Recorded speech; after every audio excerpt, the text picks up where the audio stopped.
What if the person who warned police about a killer wasn't trying to stop one? Let that question sit for a second.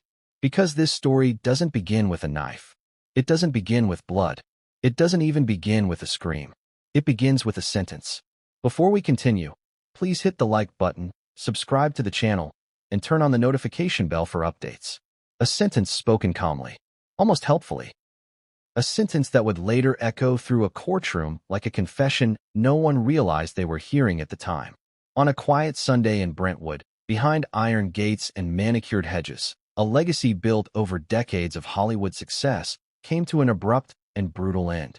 Not with paparazzi, not with scandal splashed across tabloids, but with flashing lights reflecting off polished stone and a house that suddenly felt too quiet.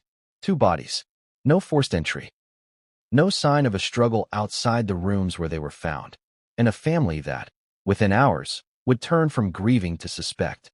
Ask yourself this: how often does the truth hide behind cooperation? Because in this case, the person who seemed most eager to help police would soon become the person they couldn't stop watching. The first call came in late Sunday.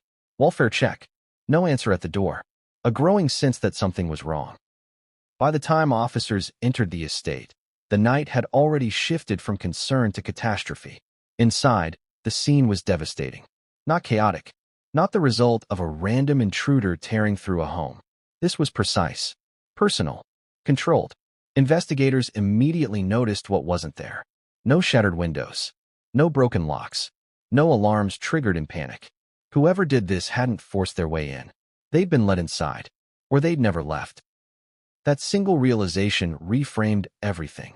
Because when a crime scene tells you the attacker was familiar, the suspect pool collapses inward. Fast. Family. Inner circle. People who knew the layout. People who knew the rhythms of the house. People who knew when no one would interrupt. Within hours, the estate filled with law enforcement. Forensic teams moved slowly, methodically, documenting every surface, every doorway, every detail. And outside, just beyond the gates, the family began to gather. Shock does strange things to people. Some cry, some go silent, some talk too much. And one person talked in a way that immediately stood out. She didn't ask what happened. She didn't ask if there had been a break-in. She didn't ask if police had any leads. Instead, she leaned in and said something that would later become the cornerstone of the entire case. There's someone you should be looking at. Not a guess, not a theory, not a suggestion, a directive. And that's when investigators exchanged their first glance. Because here's the thing most people don't realize about police work. It's not just what someone says. It's when they say it. And how. This was early. Too early. At that point, officers hadn't released details. They hadn't even publicly confirmed the cause of death. The information was still forming.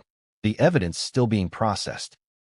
Yet somehow, she already knew there was a dangerous person within the family circle. How? Was it intuition, fear, or knowledge? At first, no one challenged it. Why would they? Families in shock say things all the time. Grief reaches for explanations. People look for reasons to make the unthinkable feel survivable. But as the hours passed, something didn't sit right.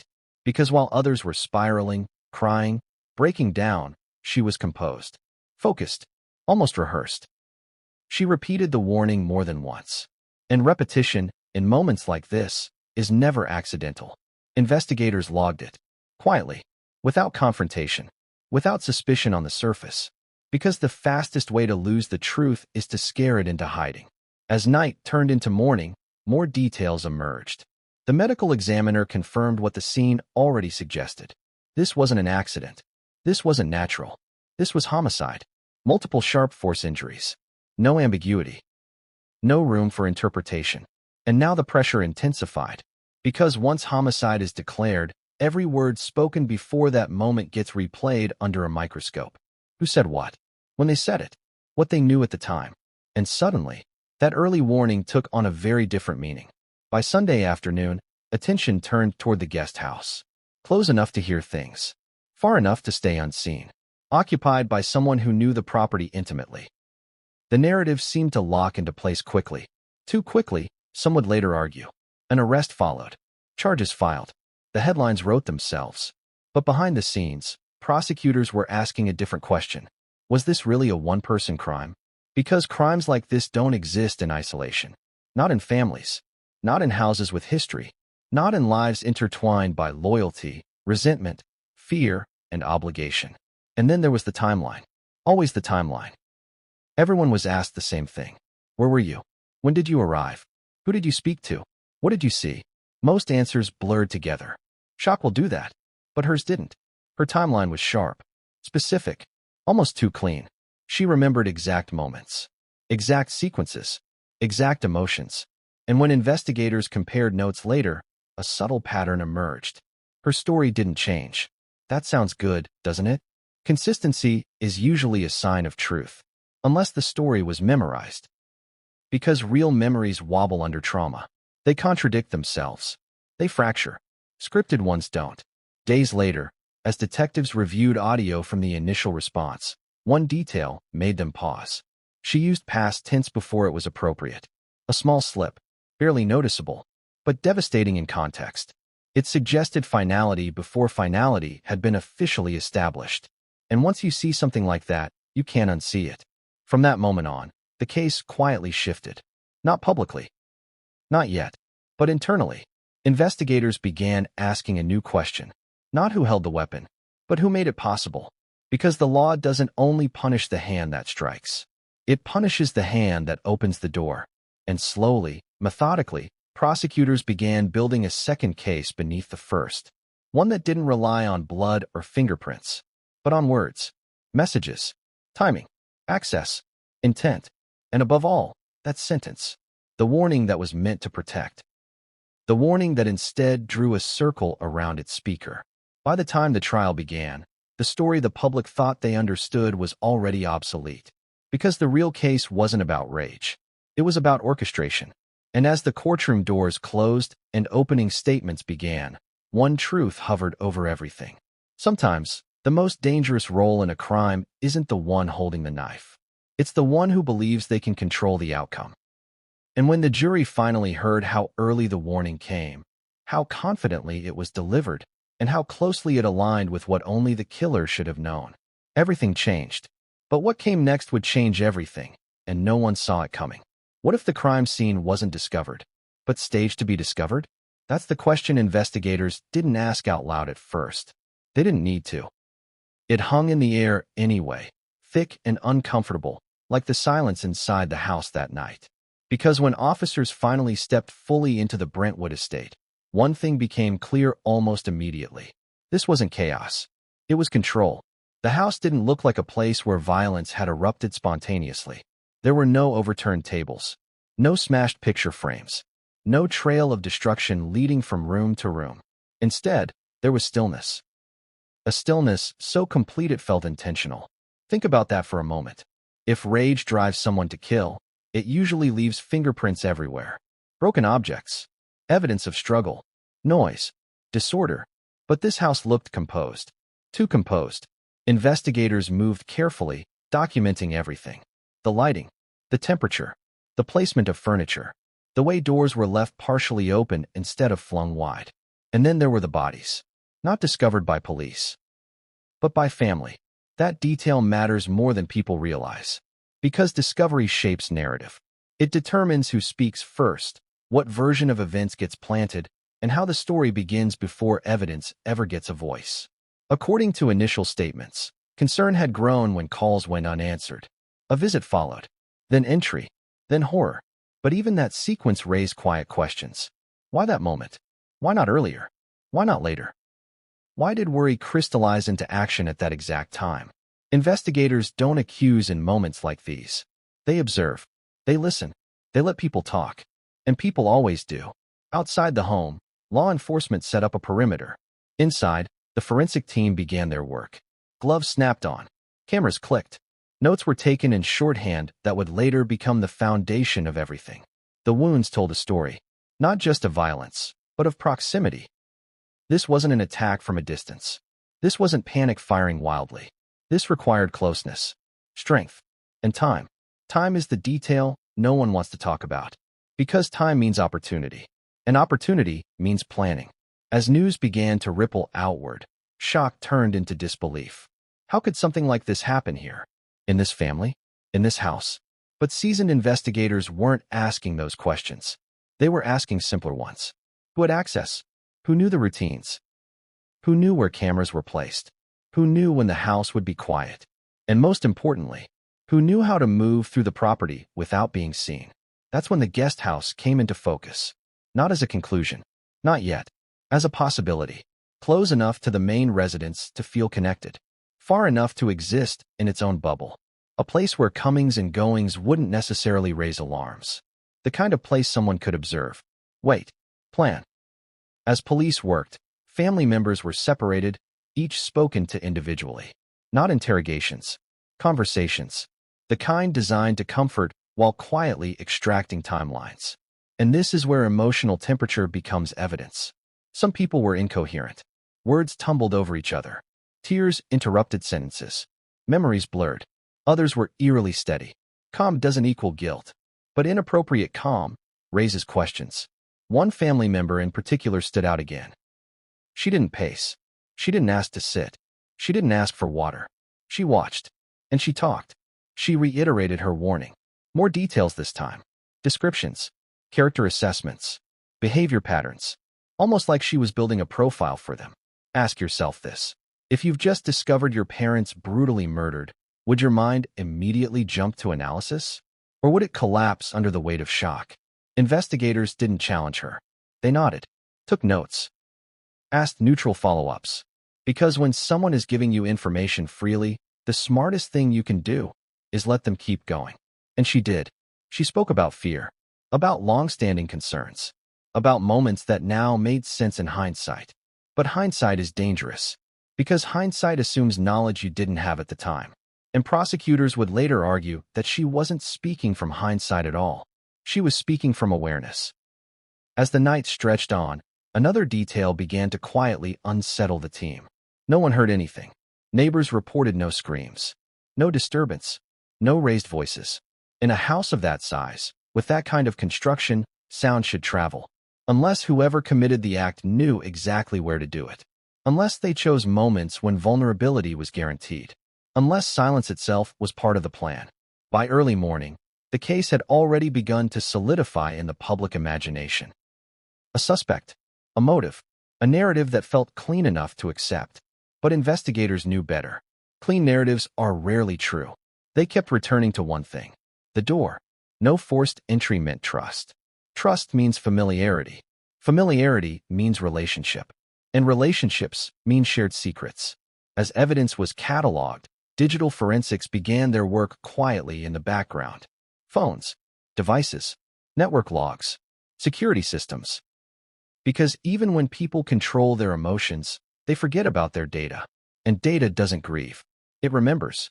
Meanwhile, the family was sent home. Or what passed for home now. Sleep was unlikely. But exhaustion eventually forces its way in. And exhaustion is when mistakes happen.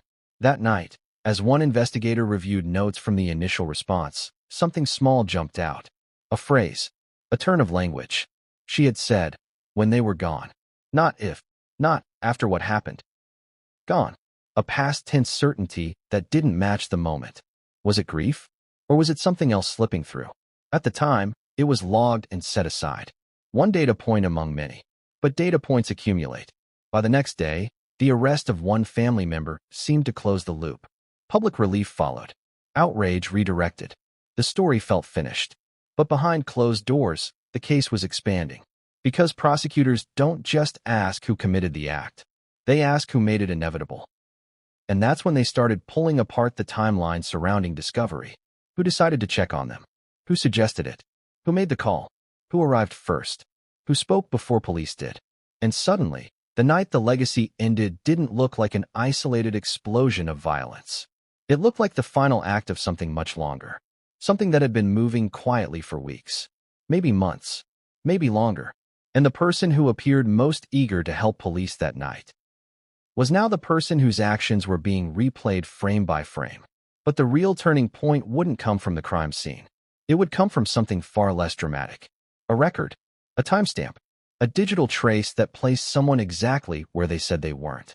And when investigators saw it, they realized the story everyone believed had a fatal flaw. Because someone had been lying since the very beginning. But the most shocking part? It wasn't the lie itself. It was why she thought she'd get away with it. What if the most damning evidence in this case wasn't physical at all? What if it was something far simpler? Something said too early, too clearly, too confidently. Because when investigators finally sat down to replay the audio from that first night, they weren't listening for screams or chaos. They were listening for certainty. And they found it. The warning came less than an hour after discovery. Before the medical examiner had completed a preliminary assessment. Before cause of death had been formally established. Before anyone outside law enforcement should have been thinking in terms of suspects at all. Yet there it was. There's a dangerous family member you need to look at. Dangerous. Not unstable. Not troubled. Not someone who might need help. Dangerous. That word carries intent. It implies risk. Capability. A threat that already exists, not one that might develop later. Investigators paused the recording. Rewound it. Listened again. They weren't looking for drama. They were looking for logic. And logic was missing. Because in moments of shock, people usually speak emotionally. Fragmented sentences. Half-formed thoughts. Fear bleeding into confusion. But this wasn't confusion. This was direction. And direction, when it comes from someone who should still be processing trauma, raises a very specific question. Who had time to think? As the audio continued, something else emerged. She didn't frame the warning as speculation. She framed it as responsibility. As if she would have been negligent not to say something. That framing matters. Because psychologically, people who fear being blamed often preemptively redirect attention. They don't wait for suspicion. They guide it. Investigators didn't confront her with this realization. They simply noted it and moved on. That's the trap most people fall into when dealing with law enforcement. They think silence is dangerous. But silence is only dangerous when you're guilty and afraid of it. Talking is dangerous when you're confident you're smarter than the room. Over the next 48 hours, the warning evolved. Not in substance. In detail. Each retelling added clarity. Backstory. Justification. She spoke about past arguments. About signs she claimed others had ignored. About behavior that, in retrospect, now seemed obvious. Retrospect again. That word kept surfacing. But here's the contradiction prosecutors would later exploit. If the danger was so obvious, why hadn't anyone acted sooner? Why no police reports? Why no restraining orders? Why no documented concerns? Fear doesn't usually wait until after tragedy to announce itself. Unless fear is being used as cover. Investigators began mapping her statements against verifiable facts. Dates. Events. Known interactions. At first glance, everything seemed plausible. That's what made it dangerous. Because lies that are too outrageous collapse quickly. Lies built on half-truths survive. Then came the timeline issue. In one version, she said she hadn't slept much the night before. In another, she mentioned waking early. In a third, she described being alerted by a missed call that records later showed never existed. Small things. But small things stack. And once they stack high enough, they topple. Detectives didn't challenge the discrepancies immediately. They waited. Because pressure reveals character better than confrontation. Meanwhile, public narrative solidified. One suspect dominated headlines. The warning appeared prophetic, even helpful. Some commentators praised her for speaking up. And that's where the irony deepened. Because prosecutors weren't looking at her words as prophecy. They were looking at them as preparation. As if she knew the story would soon require justification. Why would anyone need justification unless they feared association? This is where the case took a psychological turn. Analysts began asking a different question. What if the warning wasn't about protecting the victims? What if it was about protecting herself? Consider this. If investigators had followed a different path that night, if suspicion had widened instead of narrowing, if questions had drifted toward access instead of aggression, where would that have led? Toward her, toward the person who arrived early, who spoke confidently, who appeared composed, who seemed to know which direction police should look. That's not panic behavior. That's management. And management implies awareness of risk. As interviews continued, another oddity emerged. She corrected investigators. Not emotionally. Technically. She clarified locations, times, movements. Almost like she was invested in accuracy. Accuracy is admirable. Unless accuracy serves a narrative. At one point, an investigator intentionally misstated a minor detail. A harmless test. The kind used to see how someone reacts. She corrected it instantly, without hesitation. And that's when the room shifted. Because grief slows reaction time, preparedness speeds it up. Later that night, investigators reviewed phone logs. Not content yet, just activity. One number appeared repeatedly, not suspicious on its own, until they realized when the communication stopped. Minutes before discovery, minutes before the warning. That silence became louder than any confession. Still, there was no move to accuse. Because prosecutors weren't building a case on emotion. They were building it on inevitability. And inevitability requires patience. They let her continue talking, and she continued shaping the story. But stories, when told too many times, begin to fracture. A phrase here, a correction there, a detail introduced prematurely. Then came the moment everything changed. During a follow-up interview, she was asked a simple question. What made you think to warn us so quickly? The answer should have been easy. Fear. Instinct. Shock. Instead, she paused, just long enough, then said, I knew you'd need to know. Need to know. Not want to know. Not should consider. Need. As if she understood investigative priorities before investigators themselves had articulated them. That single phrase set off alarms. Because people who haven't studied investigations don't think in those terms, unless they've thought about it beforehand. From that point on, the warning was no longer viewed as helpful context. It became evidence. Evidence of mindset. Evidence of forethought. Evidence of control. And when prosecutors later laid it out in court, they framed it devastatingly simply. She wasn't reacting to a crime. She was managing the aftermath. But the warning alone wouldn't be enough. Words need support. And support was coming. From somewhere she never considered. Her own digital trail. Because while she believed her words were careful, her devices were careless. And buried inside timestamps and location data was a truth that contradicted everything she'd said. A truth that placed her exactly where she claimed she wasn't. And when investigators overlaid that data with the moment she issued the warning, the entire case snapped into focus. Because the warning wasn't early. It was late. Late because something had already happened. And the person who issued it knew exactly when it was safe to speak. What if the truth wasn't hidden by lies, but buried between two perfectly reasonable stories? Because that's where this case truly came alive. Not in blood. Not in screams. But in time. Timelines don't care about emotions. They don't bend for grief.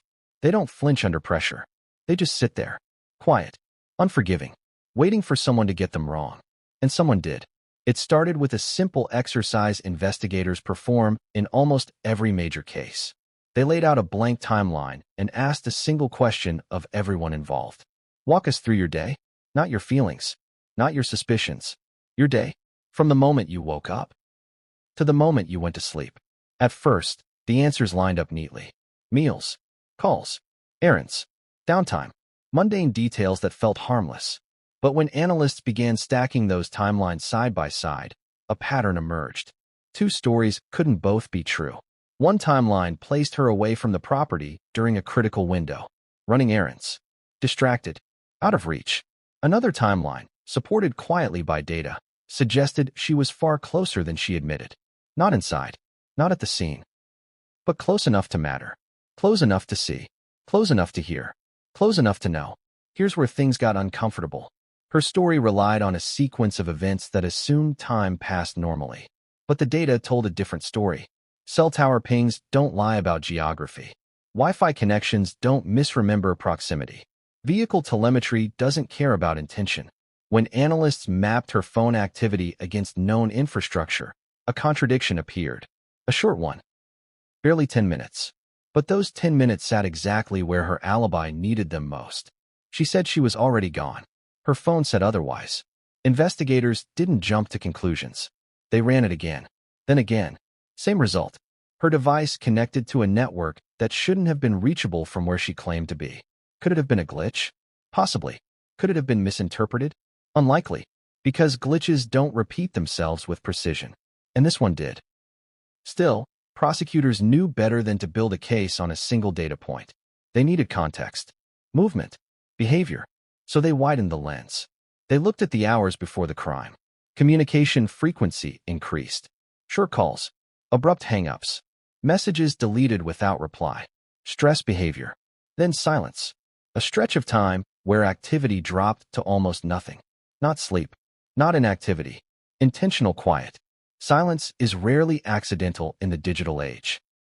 And that silence aligned with the very window she couldn't explain. When questioned again, she adjusted. Just slightly. She clarified that she might have been closer than she first remembered. Maybe she turned around. Maybe she stopped briefly. Maybe she forgot. Memory is slippery under trauma, she explained. Investigators nodded. Because memory is slippery. But digital footprints are not. And this is where the second story began to crumble. In her revised version, she placed herself near the property earlier than originally stated. That helped explain the data, but introduced a new problem. It contradicted her own earlier statements. Statements given voluntarily, calmly, without pressure. Which version was true? The first one, or the second one designed to accommodate evidence?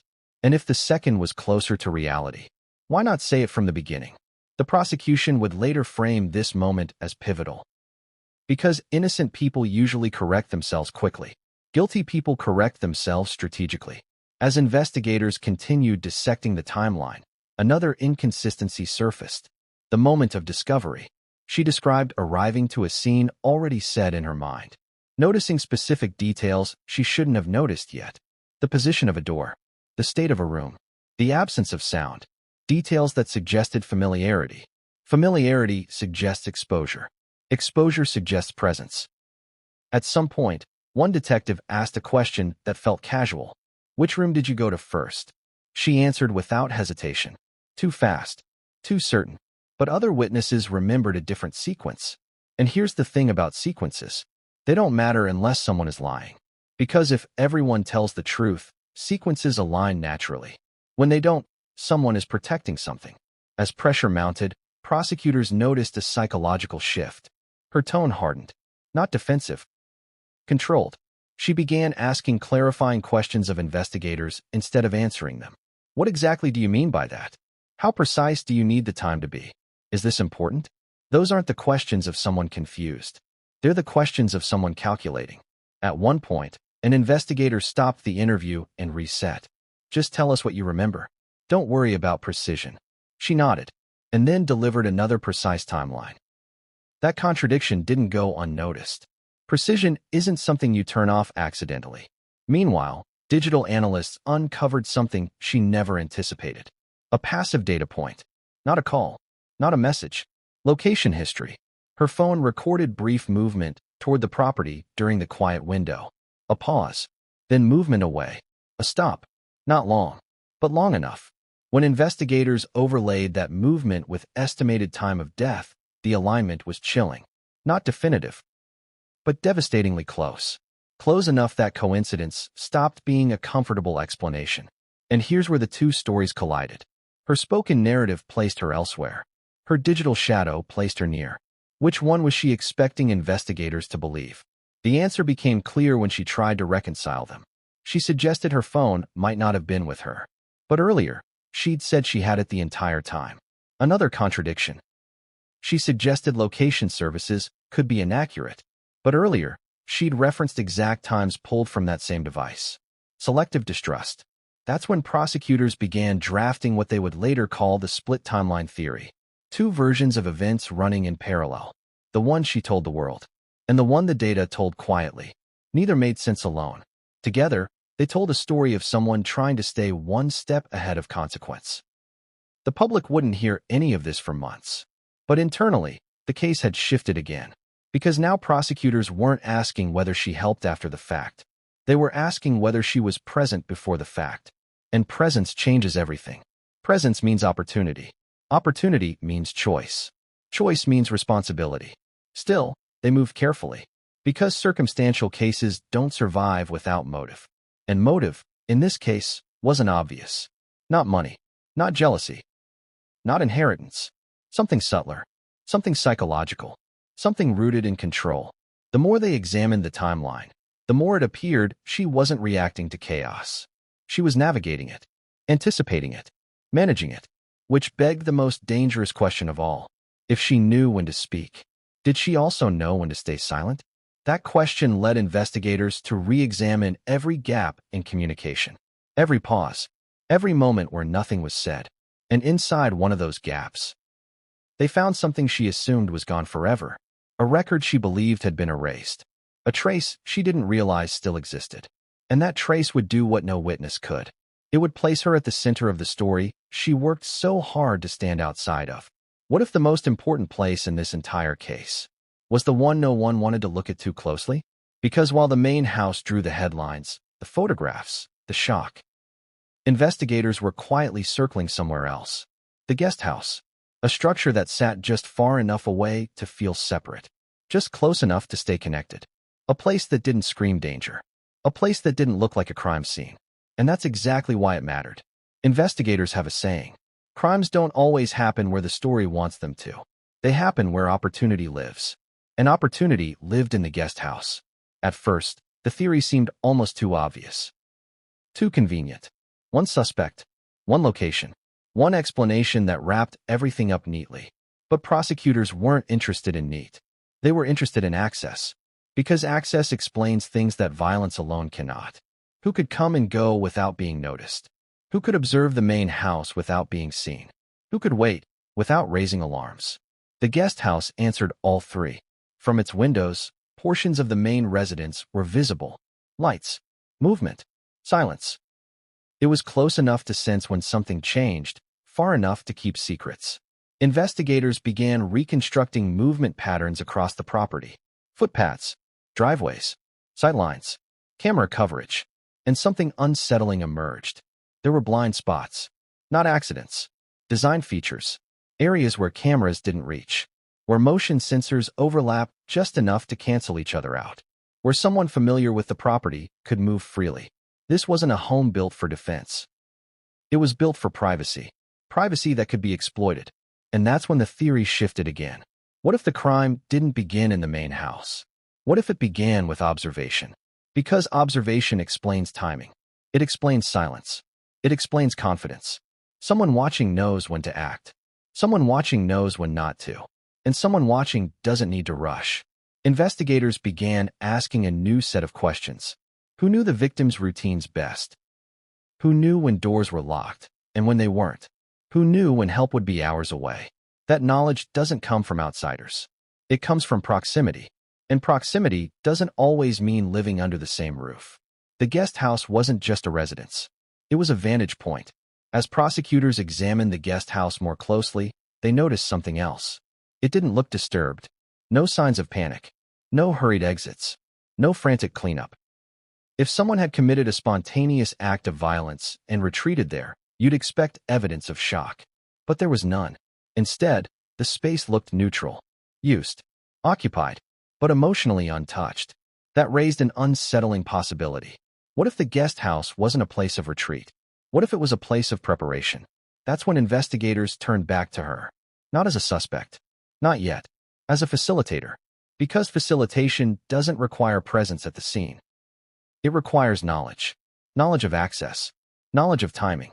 Knowledge of vulnerability. And knowledge, in this family, was shared unevenly. Prosecutors began mapping conversations. Who spoke to whom? Who knew what? Who knew when? And suddenly, her early warning made more sense. She didn't say the house was unsafe. She said a person was dangerous. That's not environmental concern. That's human focus. Which meant she wasn't worried about security. She was worried about narrative. Investigators revisited her timeline again, this time placing it alongside guest house activity. Movements aligned. Not perfectly, but closely enough to suggest coordination. Moments where one person stopped communicating and another began moving. Moments where silence overlapped with opportunity. Then came the theory no one wanted to say out loud. What if she didn't commit the act? What if she made sure it could happen? That question reframed everything. Because facilitation isn't about violence. It's about removing obstacles. Doors unlocked. Routines predictable. Time unaccounted for. The prosecution didn't need to prove blood on her hands. They needed to prove intent. And intent leaves traces. In conversations. In preparation. In what someone does before and after. That's when digital analysts uncovered something buried deep in metadata. Not a message. Not a call. A location overlap. Her device and the guest house network shared a brief handshake during the critical window. Not long. Not sustained. But real. It meant proximity, close enough to connect, close enough to know. And suddenly, the guest house theory was no longer theoretical. It was evidentiary.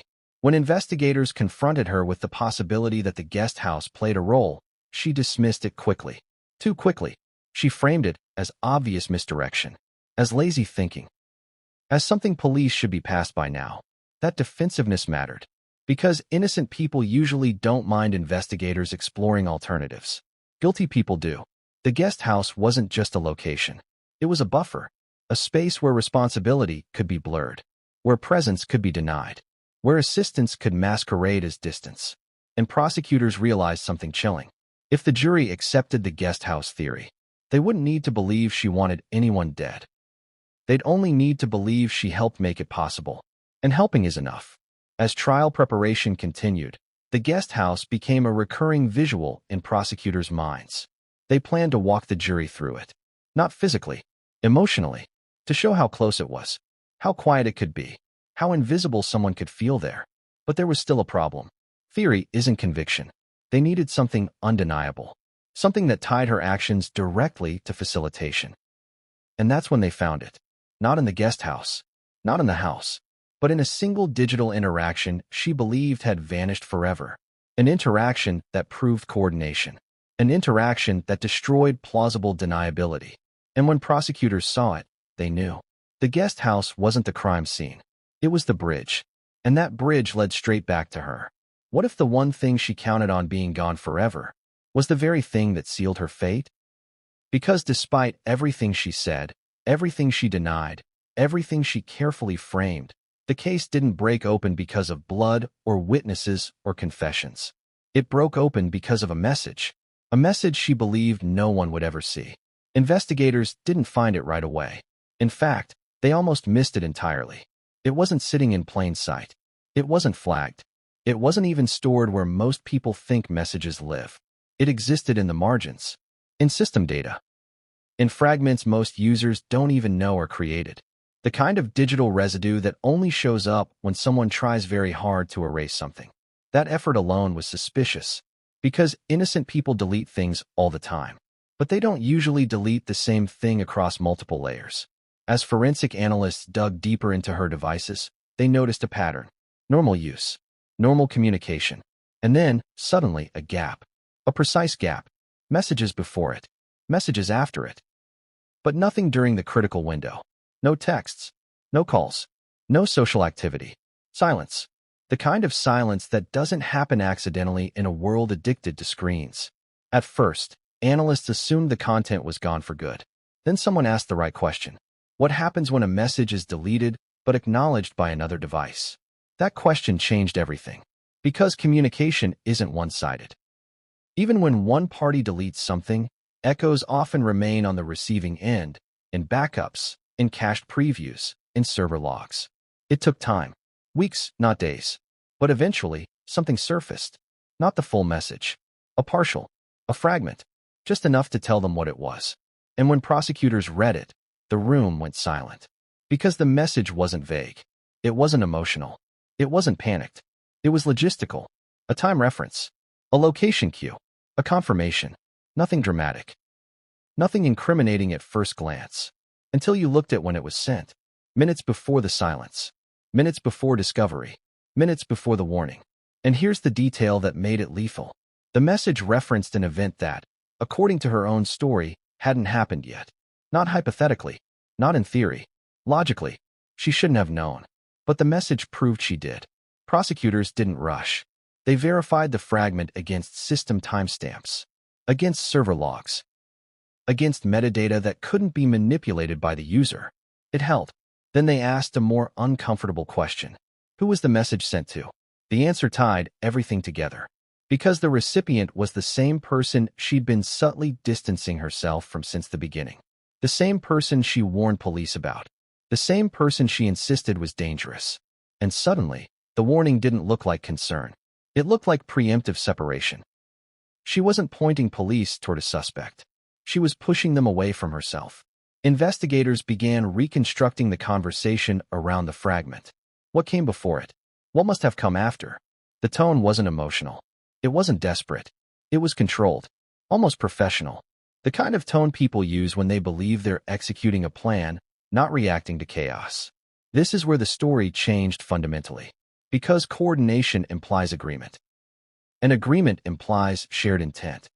Prosecutors didn't need to prove she ordered anything. They needed to prove she anticipated something. And anticipation was written all over the data. Her device showed preparation behaviors, battery management, location toggling, application closures. Subtle, but intentional. Things people do when they expect to need control over their digital footprint. Then came the hardest part, proving she understood the consequences. Because defense would argue ignorance, shock, fear. But the message destroyed that defense. Because it wasn't sent in panic. It was sent with confidence. And confidence means foresight. When investigators finally confronted her with the existence of the fragment, her reaction said more than her words ever could. She didn't ask how they found it. She didn't ask what it meant. She asked whether they had all of it. That question mattered. Because it assumed guilt. People who believe they're innocent don't ask how much evidence exists. They ask why they're being questioned. The interview room changed after that. She became quieter, more careful, but also colder. Gone was the helpful guide. Gone was the eager cooperation. Now, she was calculating risk. She stopped offering theories, stopped volunteering insights. And when asked directly about communication during the critical window, she gave a single, rehearsed response. I don't recall. But memory loss doesn't erase metadata, and metadata doesn't forget. As prosecutors built their case, the message fragment became central. They planned to show the jury exactly how small it was, how incomplete, and then asked the most powerful question of all. If this is what survived deletion, what didn't? They would argue that deletion itself was consciousness of guilt. Because innocent people don't scrub data before they know there's a crime. Unless they already know. The defense would later try to explain it away. Stress, privacy, fear of misinterpretation. But prosecutors had an answer. The message wasn't personal.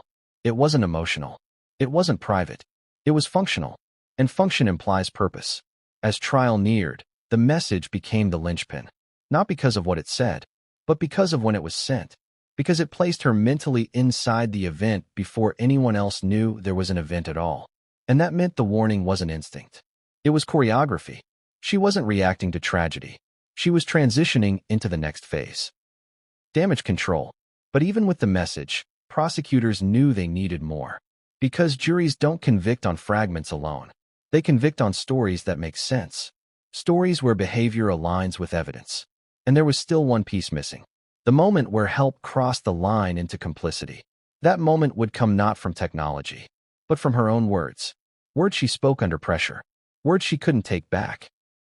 Words that, once spoken, would leave the jury with only one conclusion. And that moment was coming.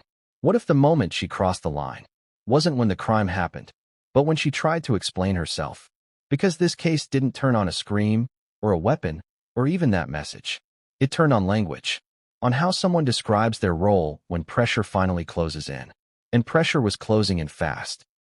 By the time prosecutors brought her in for what they called a clarification interview, the tone had shifted completely. Gone was the early courtesy.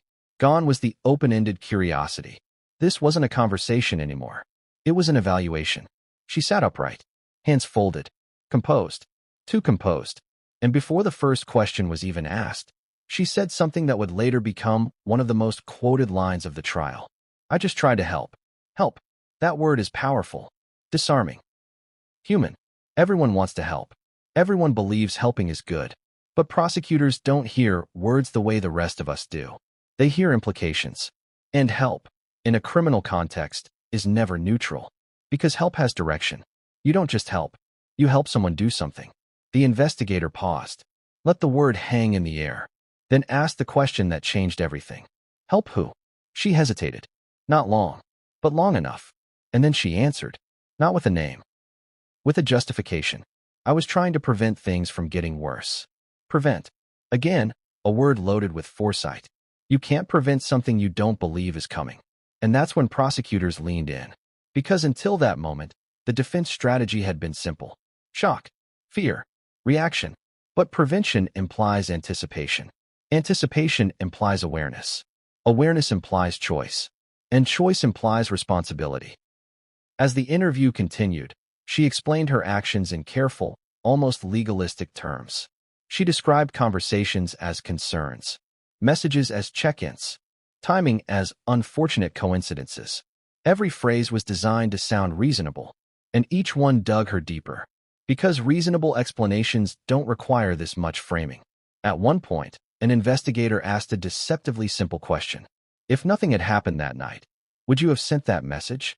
She opened her mouth, closed it, then said, I don't know.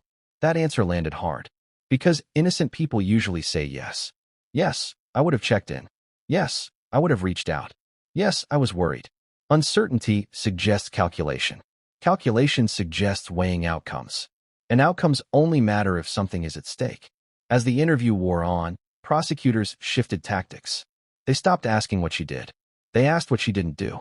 Why didn't you call for help sooner? Why didn't you warn anyone else? Why didn't you leave when you had the chance? Her answers circled the same idea. She didn't want to make things worse. There it was again. Worse. Worse than what? That question sat unanswered, and the jury would notice that later. Because worse implies an existing trajectory, a path already set in motion. As the legal team reviewed the interview afterward, they began drafting what would become the backbone of their argument. This wasn't a case of someone helping after the fact. This was a case of someone smoothing the path before it. Prosecutors would later explain it in terms jurors could understand. If you hold the door open knowing someone plans to commit a crime, you didn't commit the crime, but you made sure it happened. And the law doesn't reward that distinction. They began building the facilitation narrative step by step. Knowledge, opportunity, action, each one supported by evidence. Knowledge from the message, opportunity from proximity, action from timing and behavior. And then there was motive. Not greed, not hatred, control. Witnesses would later testify that she had long positioned herself as the stabilizer, the mediator, the one who kept things from exploding. That self-image mattered, because people who see themselves as managers often believe outcomes justify methods. They believe they're preventing disaster, even as they enable it. During one exchange, the investigator asked something that sounded almost sympathetic. Did you think you could control the situation? Her response was immediate. Yes. That single word rippled through the room. Because control is the opposite of helplessness. Control means agency. Agency means accountability. From that moment on, the prosecution stopped debating whether she was involved. They began deciding how to explain it to a jury. They knew the defense would argue she never touched a weapon, never entered the house, never directly caused harm.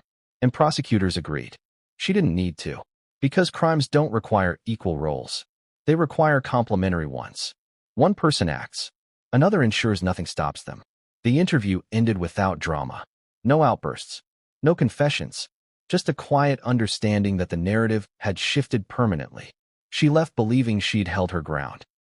In reality, she'd handed them the missing piece. Because the moment she said she was trying to prevent things from getting worse, she admitted she believed something bad was coming. And belief before an act is the cornerstone of intent. As the case moved toward trial, prosecutors refined the argument. They wouldn't paint her as a mastermind. They wouldn't overreach. They would paint her as something far more relatable. Someone who thought she could manage chaos. Someone who believed she was smarter than the consequences. Someone who told herself she was helping while ensuring no one intervened. And juries understand that kind of person. They see them in workplaces, in families, in friendships. People who move pieces quietly and call it responsibility. By the time opening statements were drafted, one sentence sat at the center of the prosecution's case. She didn't pull the trigger, but she made sure no one pulled him away.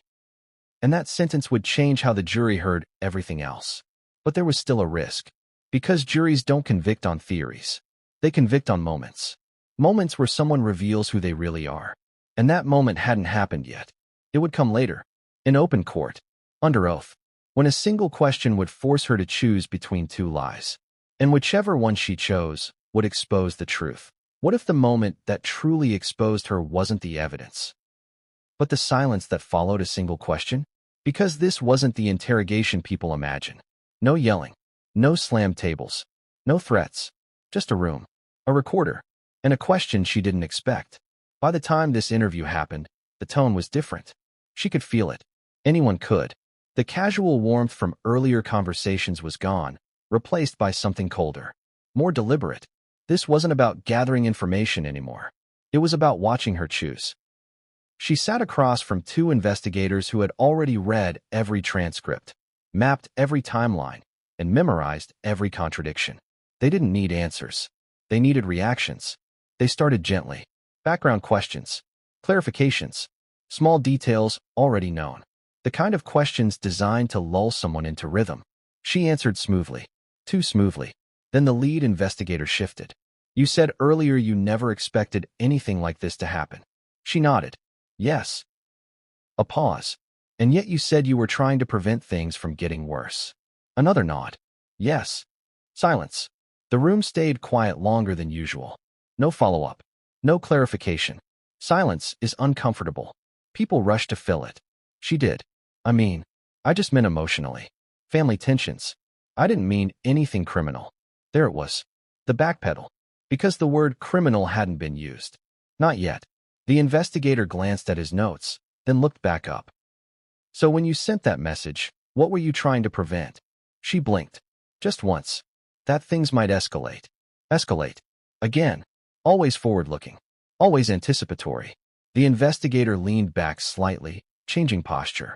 A subtle shift, but intentional. Escalate to what? This time, she didn't answer. Not immediately. Her eyes moved, just briefly, to the corner of the room. The camera. The recorder. And then she did something prosecutors would later describe as fatal. She asked a question instead. Am I in trouble? That question landed heavy. Because innocent people usually don't ask that.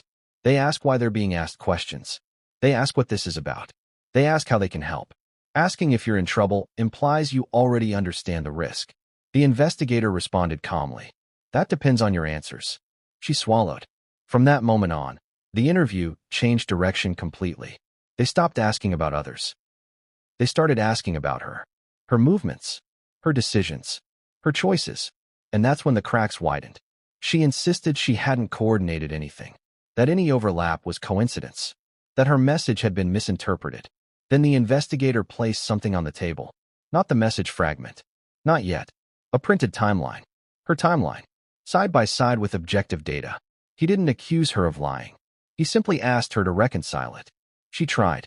She pointed to stress. To memory lapses. To shock. But stress doesn't explain precision. And memory lapses don't explain why corrections always moved in one direction. Toward safety. Toward distance. Toward deniability. At one point, she grew visibly frustrated. I feel like you're twisting everything I say. The investigator met her gaze. No, we're listening to what you say. That line would later be quoted in court. Because it perfectly captured the prosecution's position. This wasn't misinterpretation. It was pattern recognition. As the interview progressed, her demeanor shifted again. The helpful guide was gone. The controlled mediator was gone. In her place was someone calculating risk in real time. She began choosing words carefully. Shorter sentences. Less elaboration. And then came the question that changed everything. If you believe there was a risk, why didn't you call for help earlier? She opened her mouth, closed it, then answered, I didn't think it was that serious. The investigator didn't argue. He simply asked, then why warn us? And that's when she said the thing that sealed the case. Because I didn't want to be blamed later for not saying something. Blamed. That word echoed. Because blame is something you worry about after responsibility. Not before. The investigator leaned forward. Blamed for what? Silence. Longer this time. Her breathing changed. Faster. Shallower. She looked down at her hands. And then she said, very quietly, for knowing. Knowing.